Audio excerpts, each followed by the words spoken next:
Kuadran. Cashflow kuadran menggambarkan perbedaan tentang cara orang memperoleh penghasilan. Tiap-tiap kuadran mewakili E. Untuk employee atau karyawan, Anda mempunyai pekerjaan. S. Untuk self-employee atau pekerja mandiri, Anda pemilik lapangan pekerjaan. B. Untuk bisnis atau pemilik bisnis besar, Anda memiliki sebuah sistem dan orang-orang bekerja untuk Anda. I. Untuk investor atau penanam modal, uang bekerja untuk Anda. Orang-orang menempati sedikitnya satu dari keempat bagian cash flow kuadran. Setiap kuadran mewakili sumber pendapatan kita. Nasihat ayah miskin. Bersekolahlah, raih nilai bagus dan dapatkan pekerjaan yang terjamin. Dia merekomendasikan jalan hidup yang seperti ini. Nasihat ayah kaya. Bersekolahlah, lulus, bangun bisnis dan jadilah investor yang sukses. Dia merekomendasikan jalan hidup yang seperti ini. Merubah kuadran bukanlah hanya seperti berganti pekerjaan atau profesi, namun mengubah jati diri, cara berpikir, dan cara memandang dunia. Ketika orang ingin menyeberang dari kuadran E ke kuadran B, secara intelektual mereka bisa memahami prosesnya, namun kebanyakan dari mereka tidak bisa mengatasinya secara emosional. Ketika sesuatu tidak berjalan mulus dan mulai mengalami kerugian, mereka tidak tahu harus melakukan apa untuk menyelesaikannya. Akhirnya mereka kembali ke kuadran yang membuatnya nyaman, yakni kuadran E atau kuadran S. Berikut ini merupakan karakteristik yang membedakan orang di tiap-tiap kuadran.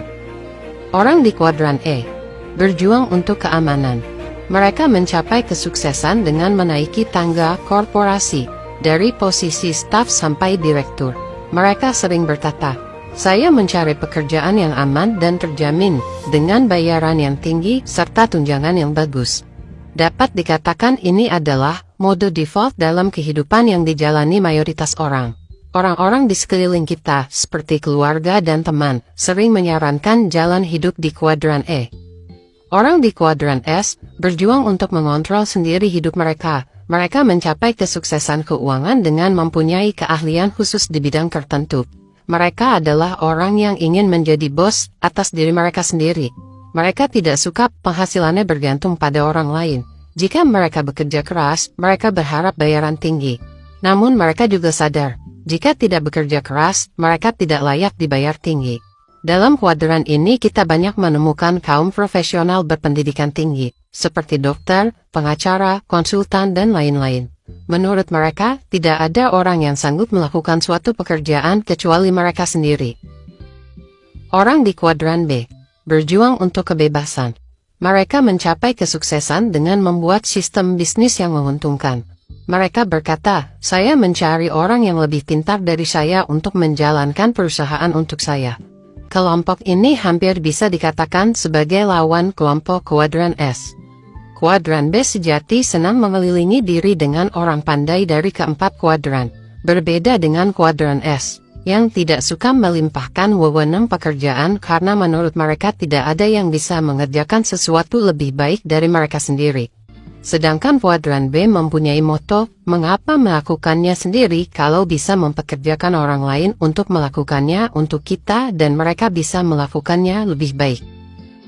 Orang di kuadran I berjuang untuk kebebasan sejati, namun dengan mengalokasikan uang mereka dengan berharap mendapat tingkat pengembalian yang tinggi, mereka berkata, "Saya mencari tempat di mana uang dapat bekerja untuk saya, dan dengan cara yang menguntungkan."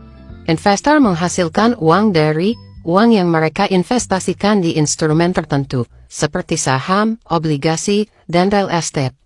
Bukan mempekerjakan orang secara langsung, seperti kuadran B. Mereka tidak harus bekerja karena uang yang bekerja untuk mereka. Sebesar 70% kekayaan orang kaya berasal dari investasi.